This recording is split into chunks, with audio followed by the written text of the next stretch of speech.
I'm going to show you how you can find your LinkedIn QR code. Now, from the LinkedIn app here, you just have to tap on the search button up here, tap on that.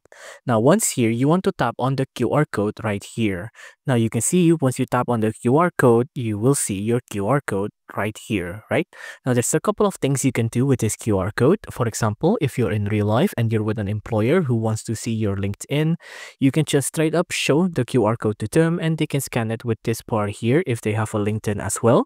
They can also share your code here. So if you tap on share my code, you can share it to a couple of social media. You can also do quick share, Xiaomi share, depending on what kind of phone you have. You can print it as well. You can send it to your computer. You can share it to Instagram if you'd like. You can also just save it to gallery as well. So you'll have a picture of your QR code on your gallery. So you don't have to open the LinkedIn app anymore. You can just straight up grab it from your gallery. Now, after you have that gallery or whatever, you can just show the QR code to anyone you want. And then when they scan it, they'll be redirected onto your LinkedIn profile.